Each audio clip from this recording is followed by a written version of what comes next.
Senator Harris, Mitch McConnell bringing the Green New Deal up for a vote. Do you support that? I support the Green New Deal. I see it as aspirational. I see it as a jumpstart. So I would vote yes, but I would also, if it got down to the nitty-gritty of an actual legislation as opposed to, oh, here are some goals we have, that would be different for me. Why not create a moonshot? Why not say in the next 10 years we're going to create a green economy? More 2020 Democrat hopefuls now backing the Green New Deal, the sweeping environmental and economic resolution co-sponsored by freshman Democrat Alexandria Ocasio-Cortez. The plan has faced widespread criticism over its costs and demands, not just from Republicans, but also from some moderate Democrats. Here's what former Starbucks CEO and potential independent presidential candidate Howard Schultz had to say about it. When I read the Green New Deal, and I try and understand what they're suggesting, I don't understand how you're going to give a job for everybody, how you're going to give free college to everybody, how you're going to create clean energy throughout the country in every building of the land. It's immoral to suggest that we can tally up 20, 30, 40, $50 trillion of debt to solve a problem that could be solved in a different way. And joining me now on the panel to weigh in on this and more, Carol Roth, Jack Howe, Scott Martin, and Steve Forbes. So, folks, Howard Schultz says this Green New Deal is impractical. He actually says it's immoral. What do you think? I think he's onto something. I think that's why I'm glad he's in the race. I don't agree with him on most positions, but I think his influence is going to be calling out the Democrats on their fantasy land proposals.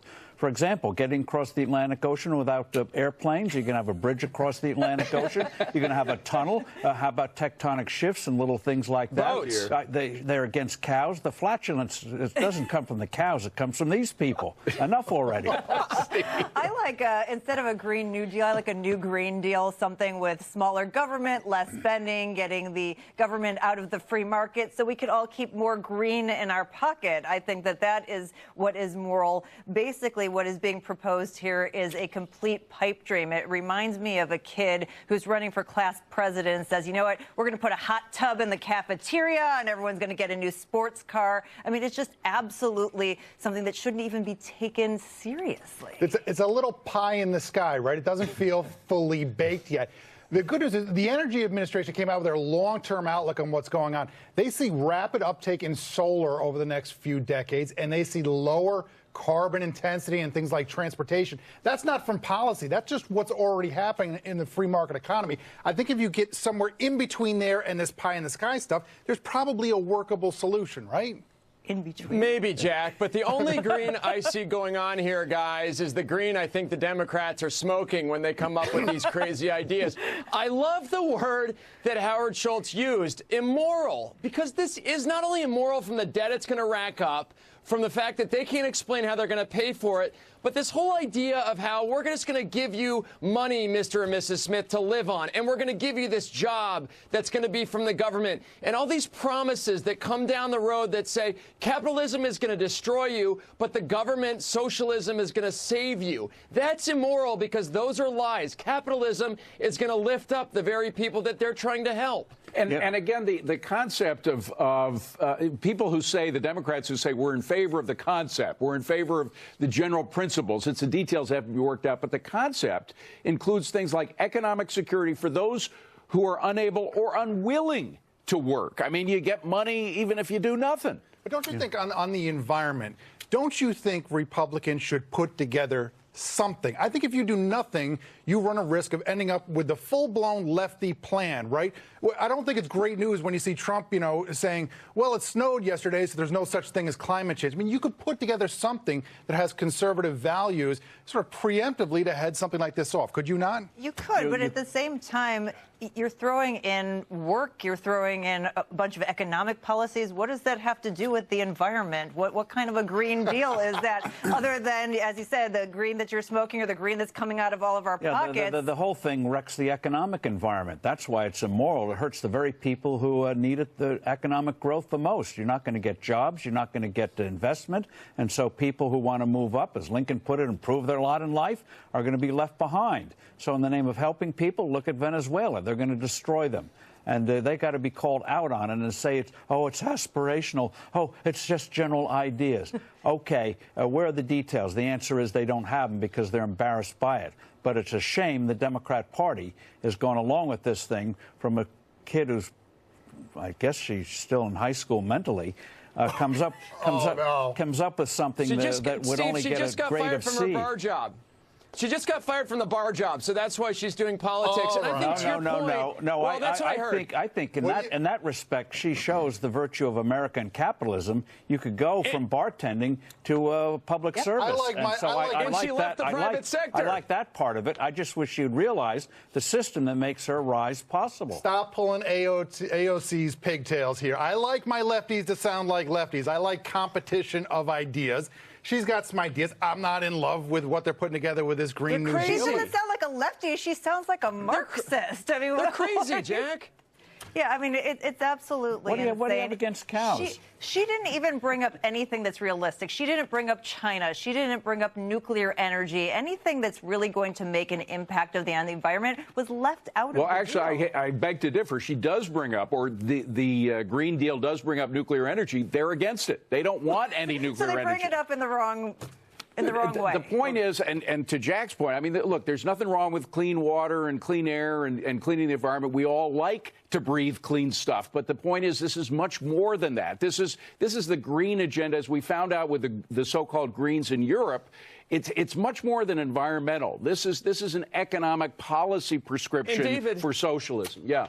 David, look at what happens to companies, guys, that pollute. You remember the BP oil spill, other oil companies that have destroyed the environment? Those companies eventually take hits. They change their process. They change their procedure. They change their stripes. Let the free market decide this. Why does the government, Solyndra, Fisker, why does the government have to come in and try to fix all these problems when companies typically fix them on their own?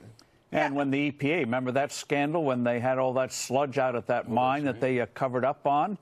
Government covers things up in the marketplace. It's out there for people to see. I don't think it's a bad idea to be proactive. Certainly, we would rather get ahead of these things than be behind them. But it has to be commonsensical. It has to make sense in terms of the realm of the world and who's actually doing the most polluting. And it has to be something that we can actually pay for that's not going to bankrupt the country. And, I mean, let's look at natural gas. I mean, natural gas is something that was developed through the free market. Fracking certainly was developed through the free market, and it has led to an extremely clean, a much cleaner environment than we had before. Sometimes the market does provide the answers, right? 99% of the time it provides the answers, and when it doesn't, it's because government's interfering. I can see and you got massive amounts of gas just off the coast of Florida. We have plenty of natural gas that we could use and efficientize to fund some of those energy needs. I could see Republicans getting a little more active on the environment or on climate change just because they see something like this coming. They want to do something. Everybody talks to me about Trump. He's the change agent. Don't worry when he talks crazy because he shakes things up. He makes things happen that wouldn't otherwise happen. Maybe AOC is a change agent, too. No? Well, what do we end up with as a result? I mean, we clearly had a change. The Soviet Union was a great model, yes. But what do we end up with in 2020? What do you think happens in 2020, Steve? Does this have legs? Does it stay around until then? If Democrats take over the White House, for example, or the Senate, what happens then? Then we're going to have a disaster on our hands. And one of the best things going for Donald Trump right now, in terms of his electoral prospects, is the Democrats have to run somebody against him. And when you look at the choice, it's not going to be a very pleasant one. And the Democrats, they're going to nominate somebody who's the most anti-Trump, most on the far left, which is going to repulse most middle-class voters. That being said, if you want to get the young voters, millennials, Gen Z, who are going to potentially be coming up to vote, you have to make the environment a priority. And even if you don't think it is the biggest priority, you have to understand that that's something that is important. And I agree with Jack. I think putting something out there that makes sense, maybe it's tied into what's going on with this China trade deal. Maybe it's getting tough on them. But at least saying that it's something that we hear you feel like it's important, and we're going to take that into consideration. And don't put it in writing until the details are ready. Exactly. Have a friend read it over before you publish the thing. Is there a free market? Is there some kind of merger between the free market and environmentalism that we could work at? you don't get a good environment without a free market. That creates the resources to clean up the water, clean up the air, clean the land that's been polluted in the past. And there are things that can be done. Remember, we were worried about the ozone layer. Well, there's the Kigali Amendment out there, originally put in by Reagan and Thatcher, needs to be updated. The administration can get behind something like that, ratifying that.